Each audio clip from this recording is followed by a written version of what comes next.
Bismillah. Assalamualaikum warahmatullahi wabarakatuh. Innal hamdalillah nahmaduhu wa nasta'inuhu wa nastaghfiruh wa na'udzu billahi min syururi anfusina wa min sayyiati a'malina. May yahdihillahu fala mudhillalah wa may yudlil fala hadiyalah. Wa ashhadu an la ilaha illallah wahdahu la syarikalah wa ashhadu anna Muhammadan abduhu wa rasuluh. Ya ayyuhalladzina amanu taqullaha haqqa tuqatih wa la tamutunna illa wa antum muslimun. Wa ba'du, fa inna asdaqal hadisi kitabullah wa khairal hadi hadi Muhammadin sallallahu alaihi wasallam wa syarral umuri muhdatsatuha fa inna kulla muhdatsatin bid'ah wa kulla bid'atin dhalalah wa kulla dhalalatin finnar. Kaum muslimin wal muslimat, keluarga sabarataan rahimani Allahu wa iyyakum. Alhamdulillah, segala puji bagi Allah Subhanahu wa ta'ala yang telah memberikan kepada kita begitu banyak kenikmatan. Di antaranya adalah kenikmatan kesehatan, kekuatan, taufik dan hidayahnya, sehingga kembali kita bisa berkumpul di majelis yang mulia ini dalam rangka menghadiri kajian rutin kita, yaitu tafsir juz amma. Kita memohon kepada Allah Subhanahu wa ta'ala, semoga Allah berkenan untuk melimpahkan kepada kita ilmu yang bermanfaat. Salawat serta salam semoga senantiasa tercurahkan kepada Nabi kita yang mulia Muhammad sallallahu alaihi wasallam, kepada keluarga beliau, para sahabat beliau, dan orang-orang yang istiqamah di atas jalan beliau ila yaumil qiyamah. Insyaallah pada kesempatan malam hari ini kembali kita akan melanjutkan pembahasan kita masih dengan tafsir surah An-Nasr, ya, yang mana insyaallah malam ini kita akan memasuki ayat yang ketiga. Nah, sebelum kita lanjutkan, seperti biasa, bagi pian yang sudah siap menuliskan ayatnya, ulun persilahkan.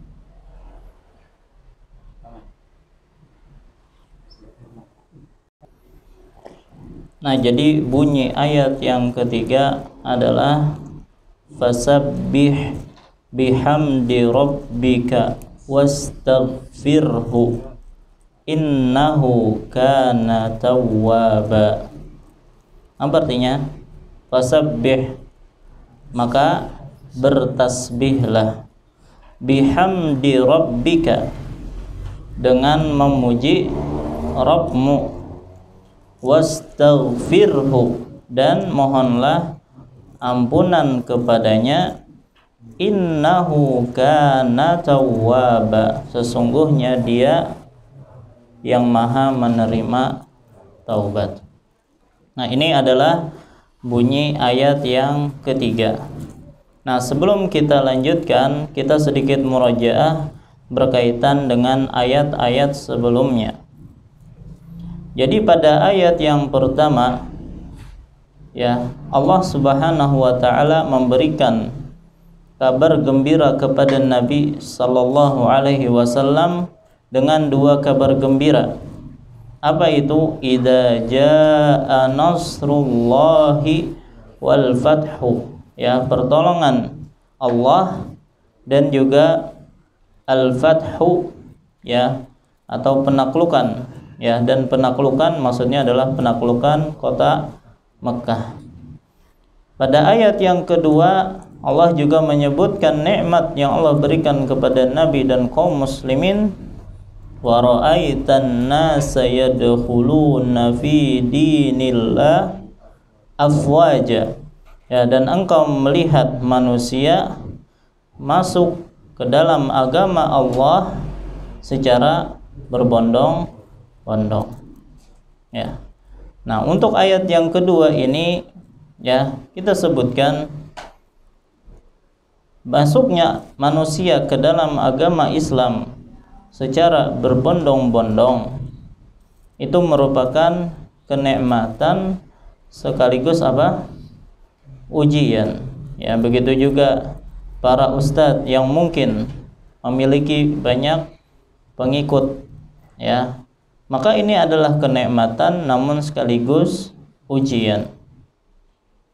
Nah, di antara ujian bagi seorang yang banyak pengikutnya, pertama adalah bisa terjangkiti penyakit sombong, ya,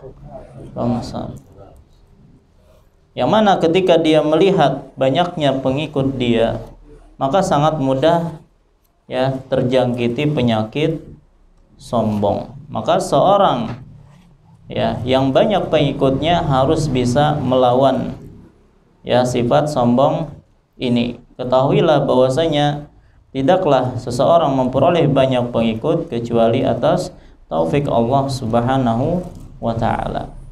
Dan penyakit yang kedua yang memungkinkan menjangkiti orang yang banyak pengikutnya adalah popularitas. Itu ujian yang kedua, ya, atau mencari ketenaran, ya, dan itu banyak sekali di zaman sekarang, ya, apalagi dengan media yang luar biasa, gitu ya. Adapun ketika seseorang, ya, berdakwah dengan ikhlas, tapi ternyata dia akhirnya terkenal, populer, maka itu tidak masalah, ya, walaupun itu juga merupakan ujian yang berat bagi seorang dai. Nah, dan kepopuleran itu sebenarnya juga ada manfaatnya. Apa kira-kira? Kalau seorang dai itu populer, apa manfaatnya? Banyak yang menteladaninya, ya, mengikutinya, ya. Tapi masalahnya kalau yang tenar itu adalah ahli asyar, ahli maksiat, ahli bid'ah, itu bahaya. Ya, tapi kalau yang terkenal adalah ahli taqwa, ya, ahlu sunnah, yang mengajarkan tauhid, maka itu adalah kenikmatan yang besar, ya. Maka bagi seorang dai, nah, ini sangat ditekankan untuk menghindari pertama sifat sombong dan mencari popularitas. Dan bagi kaum awam juga, ya, hendaklah bantu para ustadz, ya, jangan bersikap berlebihan terhadap mereka. Baik, itu adalah sedikit berkaitan tentang pertemuan yang telah lalu. Maka ketika ayat yang pertama dan ayat yang kedua itu berisi kenikmatan yang Allah berikan kepada Nabi dan kaum muslimin, maka seharusnya kan kalau ada nikmat, ada perintah untuk apa? Bersyukur, kan begitu? Harusnya. Tapi apakah benar ayat yang ketiga dalam surah ini perintah untuk bersyukur? Jawabannya tidak. Ya, isinya apa? Ternyata isinya perintah untuk memperbanyak tasbih, memperbanyak tahmid, dan memperbanyak istighfar. Ya. Kenapa? Ya, justru diperintahkan tasbih, tahmid, dan istighfar. Nah, sebelum kita jawab, ya, hal ini, ternyata ayat-ayat Al-Qur'an, ya, juga menunjukkan adanya nikmat, tapi ternyata dalam ayat berikutnya tidak diperintahkan untuk bersyukur, tapi untuk hal yang lainnya. Semisal, yang Allah Subhanahu wa taala sebutkan dalam surah Al-Insan ayat 23 dan 24. Yang mana Allah Subhanahu wa taala berfirman, "Inna nahnu nazzalna 'alaikal Qur'ana tanzila." Sesungguhnya kamilah yang menurunkan Al-Qur'an kepadamu wahai Muhammad secara berangsur-angsur. Baik, ulun bertakun, apakah diturunkannya Al-Qur'an itu merupakan nikmat? Itu kenikmatan besar. Tidaklah kita bisa mendapatkan petunjuk ya kecuali ya dengan petunjuk Al-Qur'an. Ya. Yang mana ternyata ayat setelahnya justru memerintahkan Nabi SAW untuk apa? Siapa yang hafal tadi? Inna nahnu nazzalna 'alaikal Qur'ana tanzila fasbir li hukmi rabbik. Ya, maka bersabarlah untuk melaksanakan ketetapan Rabbmu. Ya. Kenapa di sini Allah Subhanahu wa taala justru memerintahkan nabi kita untuk bersabar atas nikmat turunnya Al-Qur'an, bukan memerintahkan untuk bersyukur. Ya. Karena itu merupakan peringatan dari Allah Subhanahu wa taala untuk Nabi sallallahu alaihi wasallam bahwasanya ketika beliau ya menyampaikan Al-Qur'an pasti akan menghadapi apa? Cobaan, tantangan, ujian, cercaan, makian dan seterusnya. Maka dalam hal ini perlu bersabar. Ya. Kalau ada yang berkata, "Lah Ustadz, selama ini saya ngajar TPA aman-aman aja tuh, kada ada tantangannya." Ya, yang dimaksud bukan hanya sekadar melajari cara membacanya, enggak. Ya, tetapi menyampaikan isi kandungan dari Al-Qur'an. Ya, maka ketika Nabi SAW menjabarkan isi Al-Qur'an kepada para manusia pada waktu itu, ya, maka banyak hal-hal yang dilakukan oleh manusia yang itu bertentangan dengan Al-Qur'an, yang mana hal itu perlu diluruskan. Maka dalam hal itu beliau pun sallallahu alaihi wasallam mendapatkan banyak ya ujian, cobaan, cercaan. Ya, kita sudah sering sampaikan Nabi SAW mendapatkan julukan buruk ya setelah menyampaikan Al-Qur'an.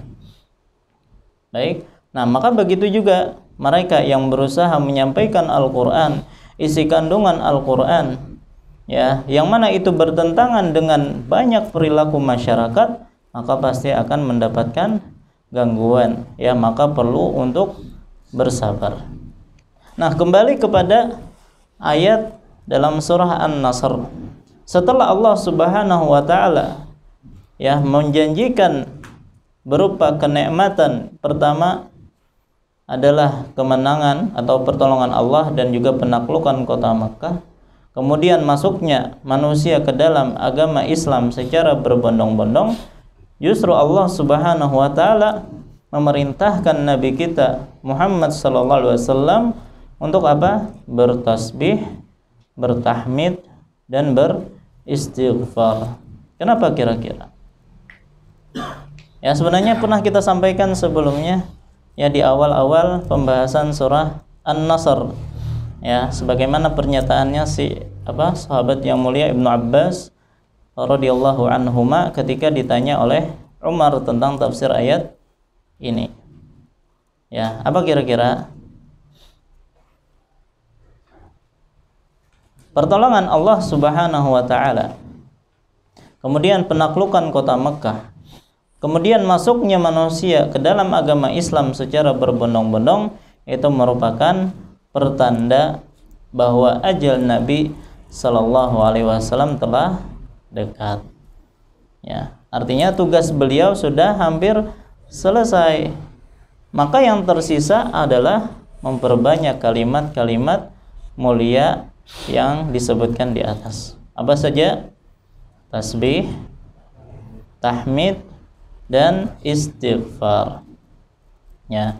Nah, jadi surat ini merupakan isyarat akan semakin dekatnya ajal beliau sallallahu alaihi wasallam. Ya, dan itu terbukti. Ya, kapan penaklukan kota Makkah? Pada tahun 8 Hijriyah. Dan Nabi SAW wafat kapan? Ya, Rabiul Awal tahun ke-11 Hijriyah. Jadi tidak selang lama ya setelah peristiwa Fathu Makkah. Baik. Maka setelah turunnya surah ini, ya ini pernah kita sampaikan, Nabi SAW pun semakin memperbanyak tasbih, tahmid, dan istighfar di dalam salat beliau. Dan ini diceritakan oleh ibunda kita Aisyah radhiyallahu anha. Beliau mengatakan, kana an-nabiyyu sallallahu alaihi wasallam yuksiru an yaqula fi ruku'ihi wa sujudihi subhanakallahumma rabbana wa bihamdika Allahumma ghfirli. Nabi sallallahu alaihi wasallam yang memperbanyak membaca pada rukuknya dan sujudnya subhanakallahumma, ini tasbih, rabbana wa bihamdika, ini tahmid, Allahumma ghfirli, ini adalah istighfar. Ya, kemudian Aisyah yang mengomentari yata'awwalul Quran, ya, yang mana Nabi SAW sedang mengamalkan perintah Al-Quran ketika membaca hal tersebut. Ya, siapa di antara kita setelah membaca ayat ini atau mendengar ayat ini memperbanyak tasbih, tahmid ataupun istighfar? Kita sejak kapan mendengar surah ini? Mulai halus sudah mendengar lah. Ya. Tapi adakah di antara kita sejak kecil itu sudah mengamalkan ya isi kandungan ayat ini? Ya, paham aja kada li. Ya, pahamnya hanya ini. Ya. Hafal udah lah. Mulai lagi TK bahkan sudah hafal sebagian. Tapi kada paham-paham kecuali malam ini ya. Baik. Maka setidaknya setelah malam ini berarti memperbanyak ya tasbih, tahmid, dan istighfar. Baik, hadis ini diriwayatkan oleh Bukhari dan Muslim. Nah, di dalam riwayat yang lain dari Ummahatul Mukminin yang lain, tadi kan Aisyah. Ya, ini adalah Hindun. Siapa Hindun? Nama istri Nabi ya, betul, Hindun. Cuman siapa yang masyhurnya? Ummu Salamah radhiyallahu anha. Ya. Ummu Salamah ini mamanya siapa? Mamanya Salamah. Ya kalau tahu. Baik. Ummu Salamah bertutur. Ya. Kana Rasulullah sallallahu alaihi wasallam fi akhiri amrihi la yaqumu wa la yaq'ud wa la yadhhabu wa la yaji'u illa qala subhanallahi wa bihamdih. Di akhir hidupnya Rasulullah sallallahu alaihi wasallam tidaklah berdiri, tidaklah duduk, tidaklah pergi dan datang melainkan beliau mengucapkan subhanallahi wa bihamdih. Ya, dalam riwayat lain ada tambahan istighfar juga. Faqultu, maka aku pun mengatakan, aku bertanya kepada beliau, ya Rasulullah, wahai Rasulullah, innaka tuksiru min subhanallahi wa bihamdih. Wahai Rasulullah, engkau memperbanyak membaca subhanallahi wa bihamdih. La tazhab wa la taji, tidaklah engkau pergi, tidaklah engkau datang, wala taqumu wala taq'udu, dan tidaklah engkau berdiri, tidaklah engkau duduk, illa qulta, kecuali engkau mengatakan subhanallahi wa bihamdih. Maka kata Nabi sallallahu alaihi wasallam, inni umirtu biha, sesungguhnya aku diperintahkan melakukan hal tersebut. Ya. Kemudian beliau sallallahu alaihi wasallam pun membaca ayat idza jaa nasrullahi wal fath sampai akhir surah. Ya. Berarti Nabi SAW itu langsung mempraktekkan apa yang diperintahkan oleh Allah Subhanahu wa taala dalam ayat ini. Baik. Kemudian ayat ketiga dari surah ini mengandung perintah untuk apa tadi? Memperbanyak ucapan 3 kalimat yang mulia, yaitu tasbih, tahmid, dan istighfar. Nah, maka pembahasan kali ini kita akan ingin menjabarkan ya 3 kalimat yang mulia ini. Nah, untuk malam ini 2 dulu, yaitu tasbih dan tahmid. Adapun istighfar insyaallah kita sampaikan pada pertemuan yang akan datang. Baik. Jadi Allah Subhanahu wa taala berfirman, "Fasabbih bihamdi rabbik." Maka bertasbihlah dengan memuji Rabbmu. Ya, pertama kita akan bahas tentang fadilah tasbih dan fadilah tahmid. Tasbih itu apa, gimana bunyinya? Subhanallah. Ya, apa artinya? Maha suci Allah. Kalau tahmid, alhamdulillah. Apa artinya? Segala puji bagi Allah. Nah, 2 kalimat ini yang merupakan kalimat zikir yang memiliki banyak fadilah dan keistimewaan di dalam Al-Quran, ya, maupun dalam sunnah. Banyak nas yang berbicara tentang keistimewaan tasbih secara khusus, ya, begitu juga banyak nas yang membicarakan tentang keistimewaan tahmid secara khusus, dan ada pula nas yang membicarakan atau menerangkan keistimewaan penggabungan antara tasbih dan tahmid. Ya. Maka kita akan sebutkan pertama adalah keutamaan tasbih secara khusus dulu. Jadi tasbih saja. Ya, hal ini sebagaimana sebuah hadis yang diriwayatkan oleh sahabat yang mulia Sa'ad bin Abi Waqqas radhiyallahu anhu. Ya, yang mana Sa'ad bin Abi Waqqas itu salah satu sahabat yang mendapatkan jaminan surga, ya, di antara 10 sahabat yang mendapatkan jaminan surga. Ya, disebutkan dari Sa'ad bin Abi Waqqas radhiyallahu anhu, beliau mengatakan, "Kunna 'inda Rasulillah sallallahu alaihi wasallam." Suatu hari kami sedang duduk-duduk bersama Rasulullah sallallahu alaihi wasallam. Nah, jadi Rasulullah itu sering berkumpul bersama para sahabatnya. Nah, ini menunjukkan bahwasanya seorang ustadz, seorang kiai, seorang guru, ya, itu tidak mengapa untuk duduk-duduk bersama muridnya. Ya, artinya jangan sampai, oh itu kan murid, gengsi lah dan seterusnya. Itu enggak pantas bagi seorang ustadz atau seorang pengajar atau guru.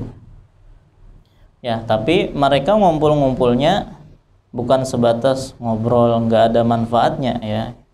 Ini juga perlu di garis bawahi, ya. Jadi bukan hanya sekedar ngumpul, tetapi juga berbagi faidah, berbagi ilmu, ya.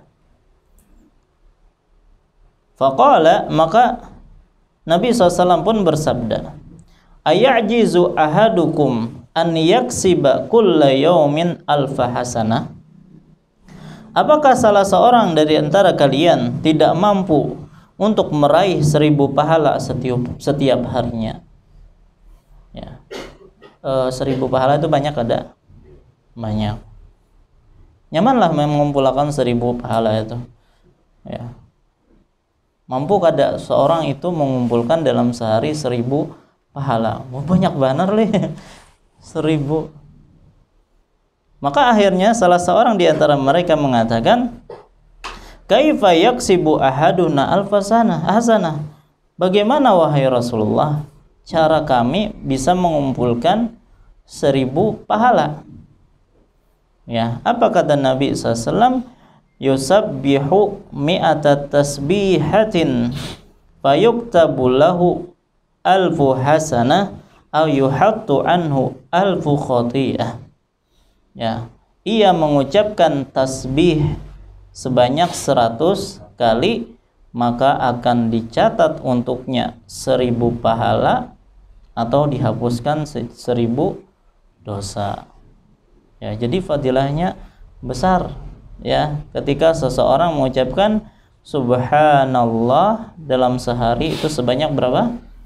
100 kali. Bisa mendapatkan 1000 pahala atau dihapuskan 1000 dosa. Ya kan? Tinggal pilih yang mana nih? Ya. Baik, dosa kita banyak ada? Oh, ada yang enggak ada. Ya. Ya. Dan kita sangat butuh dengan yang namanya ampunan dari Allah Subhanahu wa taala. Baik. Kenapa sampai 100 itu kok berpahalanya 1000? Karena satu kebaikan itu atau satu tasbih itu dihitung 10 kebaikan. Ya, atau 10 pahala. Jadilah 1000 ya. Membaca subhanallah itu sebanyak 100 itu lawas kada? Berapa jam? Udah sawat 5 menit. Sampailah 5 menit. 10 lah. Coba. Subhanallah, subhanallah, subhanallah, subhanallah, subhanallah, subhanallah, subhanallah, subhanallah, subhanallah, subhanallah. 10. Berapa tuh? Berapa menit? Berapa detik paling ya? Nah, kali aja berapa kali? 10. Ya. Jadi palingnya 5 menit atau lebih sedikit. Ya. Tapi bacanya bujur-bujur lah, subhanallah gitu kan. Subhanallah. Itu bukan subhanallah. Ya. Ya hanya ya akhirnya. Apalagi setelah sholat itu kan tuntung sudah gimana? Ya. Bujur-bujur kalau bertasbih, bertahmid itu bujur-bujur ya subhanallah dengan perkataan yang sempurna ya supaya bisa mendapatkan fadilah yang kita sebutkan. Ya. Ini semenit sudah tuntung ya 33 sampai 99 kali itu tuntung. Ini gimana yang dibacanya apa gitu. Ya, jadi betul-betul begitu juga dalam bacaan salat kah, baca bujur-bujur. Ya, kadang kalau salat itu karena sudah terbiasa, Al-Fatihah kadang tertinggal-tinggal hurufnya. Itu jangan sampai seperti itu. Ya, rukuknya, sujudnya itu dibaca dengan sempurna. Baik.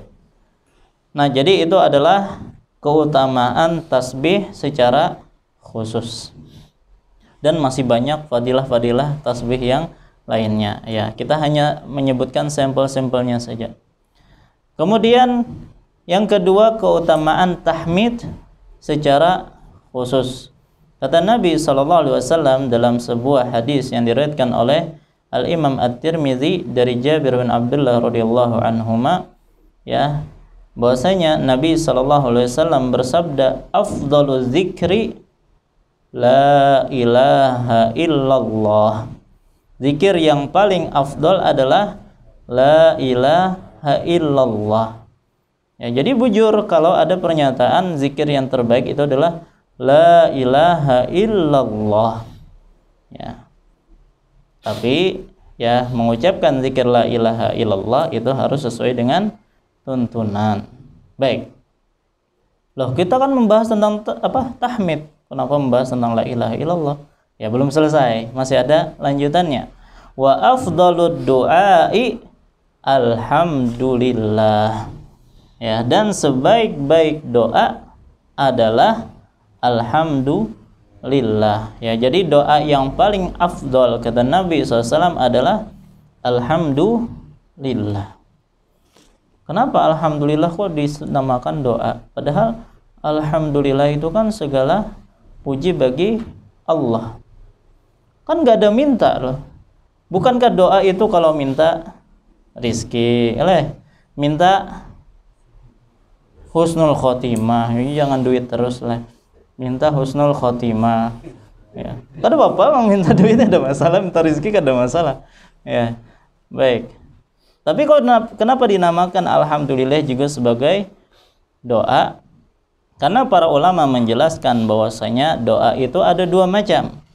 Ada doaul mas'alah, ya, yang kita minta tadi, dan ada doaul ibadah, ya, doa yang berupa ibadah. Dan alhamdulillah di sini termasuk doaul ibadah, ya, jadi murni ibadah.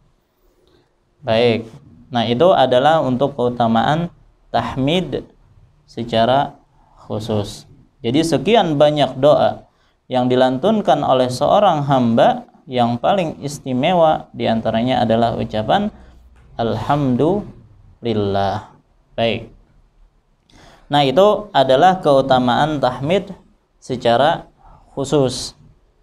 Sekarang keutamaan penggabungan antara tasbih dengan tahmid. Ya, dalam sebuah hadis, ya, yang muttafaqun alaihi, diriwayatkan oleh sahabat yang mulia Abu Hurairah radhiyallahu anhu, bahwasanya Nabi sallallahu alaihi wasallam bersabda, "Man qala subhanallahi wa bihamdihi fi yaumin mi'ata marrah huttat khotayahu wa in kanat misla zabadil bahri." Barang siapa yang mengucapkan subhanallahi wa bihamdihi, maha suci Allah dan segala pujian untuknya, fi yaumin mi'ata marrah, dalam sehari sebanyak 100 kali, huttat khotayahu, niscaya dosa-dosanya akan dihapus, wa in kanat misla zabadil bahri, walaupun dosa tersebut sebanyak buih di lautan. Ya, buih lautan banyak kada? Pernah kada menghitung? Artinya saking banyaknya kada kada dihitung lagi leh.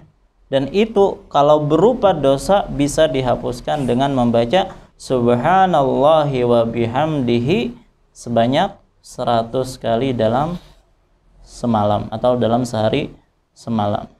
Ya.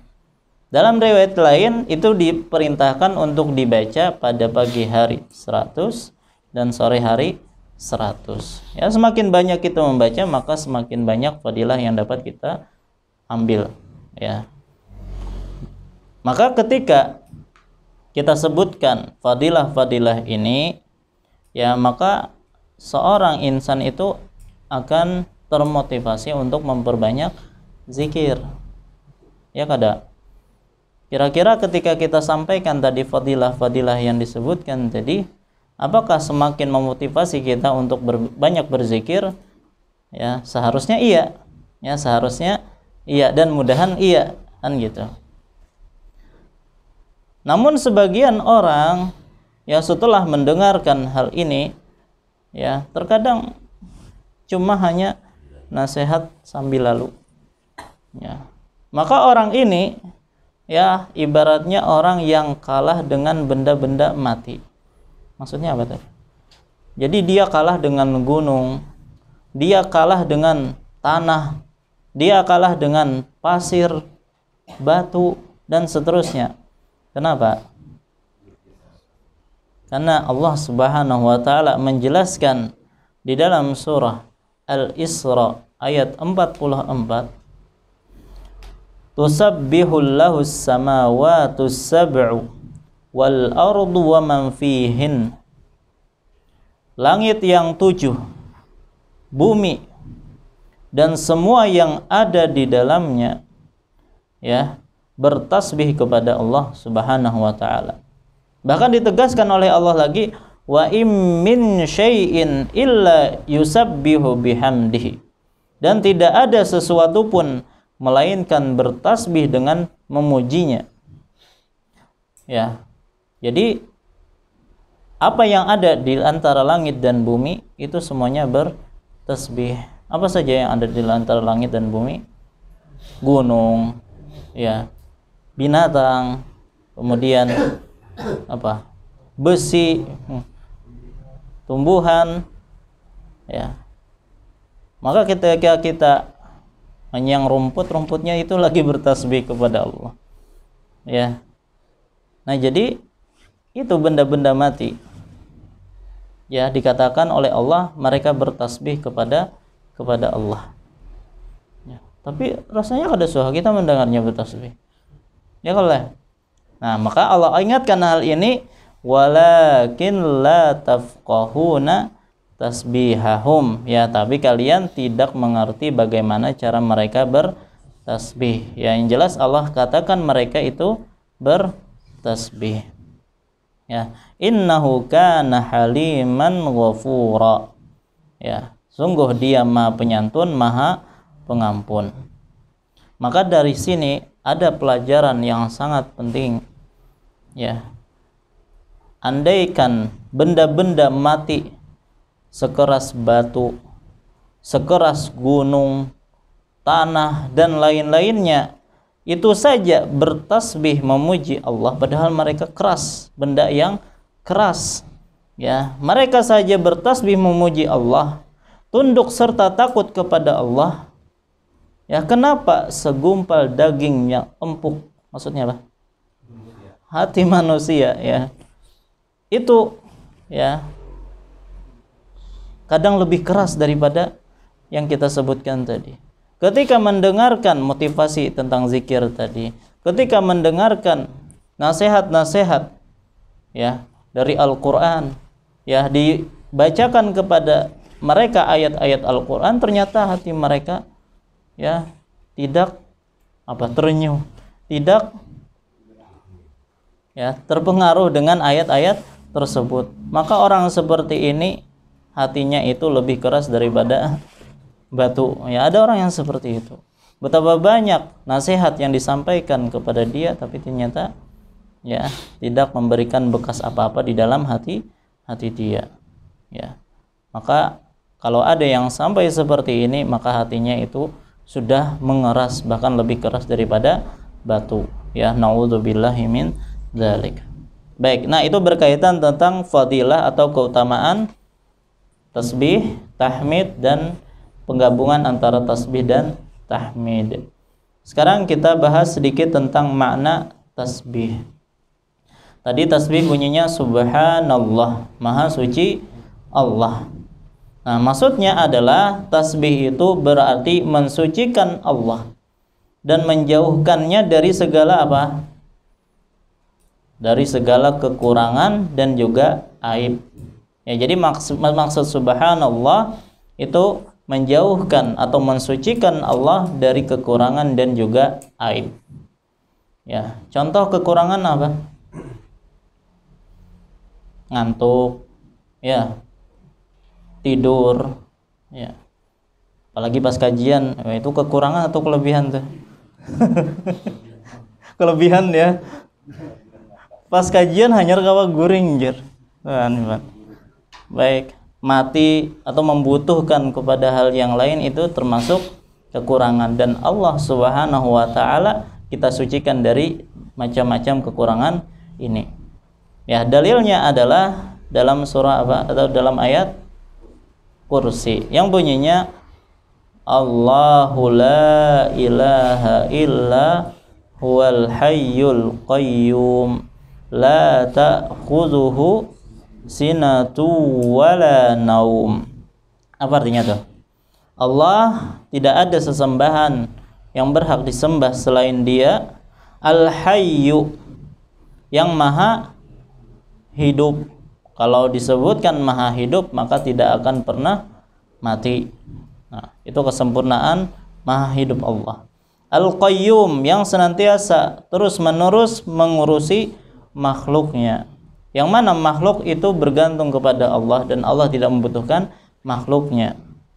La ta'khudhuhu sinatun, ya, yang tidak sinah mengantuk, wala naum, dan tidak tidur. Nah, itulah kesempurnaan Allah Subhanahu wa taala. Ya, kalau kita banyak ngantuknya, ya, banyak tidurnya.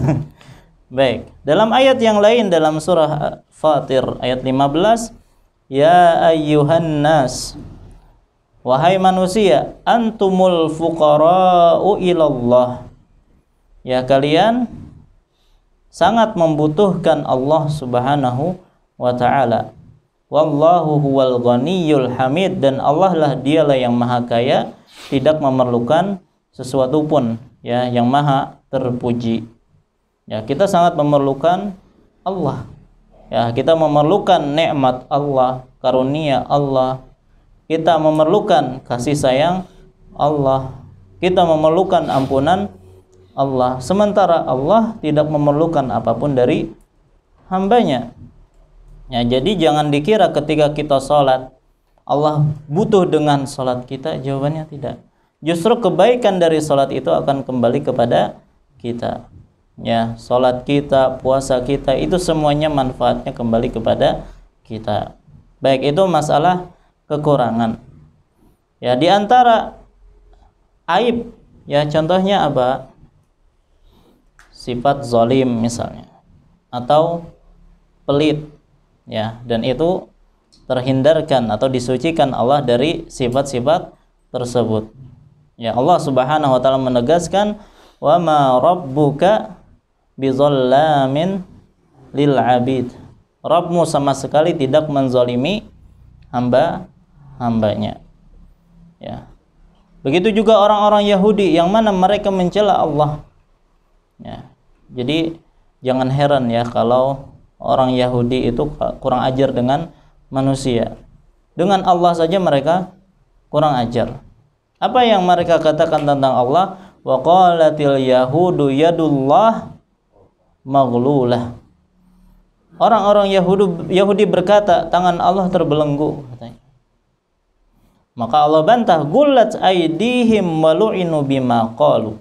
Sebenarnya tangan mereka lah yang dibelenggu, ya, dan mereka lah yang dilaknat, ya, bima qalu, disebabkan apa yang telah mereka katakan.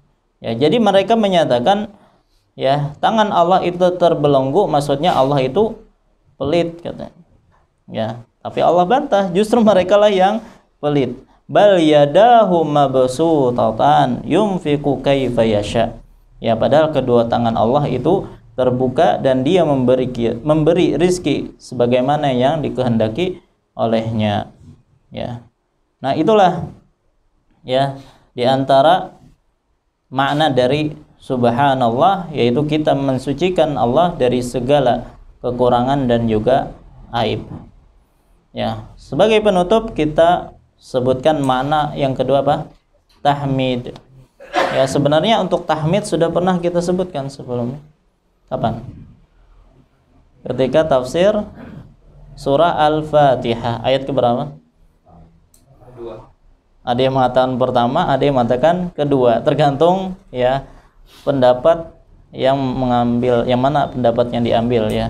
Apakah bismillahirrahmanirrahim termasuk Al-Fatihah ataukah bukan? Bagi yang mengatakan bismillahirrahmanirrahim adalah Al-Fatihah, berarti alhamdulillahirabbil alamin ayat kedua. Kalau bismillahirrahmanirrahim bukan termasuk Al-Fatihah, maka ayat pertama, ya, alhamdulillahirabbil alamin. Masih ingat apa makna alhamdulillah? Alhamdu itu apa? Itu artinya. Baik.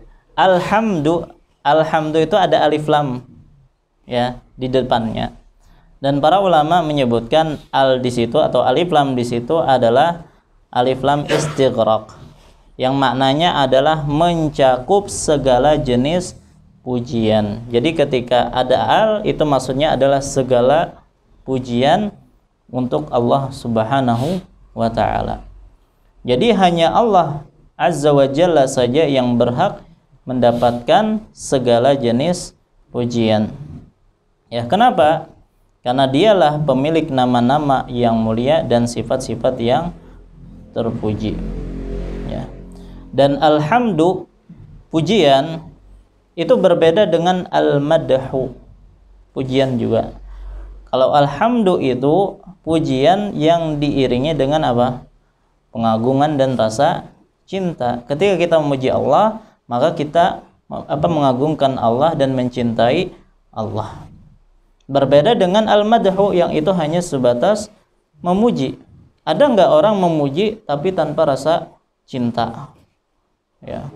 Dia enggak suka tapi terpaksa memuji. Contohnya apa? Mambu. Baik, orang minta-minta kan? Ya, dia harus puji-puji orangnya supaya dikasih. Ya. Orang yang hendak berhutang, ya kan dipuji-puji dulu oleh. Ini kada kan diberi hutang kena. Ya, apakah dia cinta kepada orang tersebut? Ya belum tentu.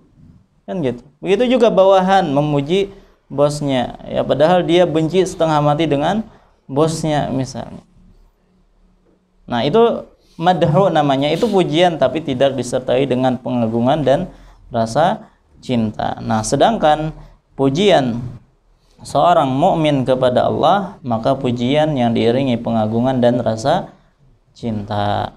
Baik, nah itulah sedikit berkaitan tentang makna tahmid. Ya, secara luas silakan pian murojaah kembali tafsir surah Al-Fatihah.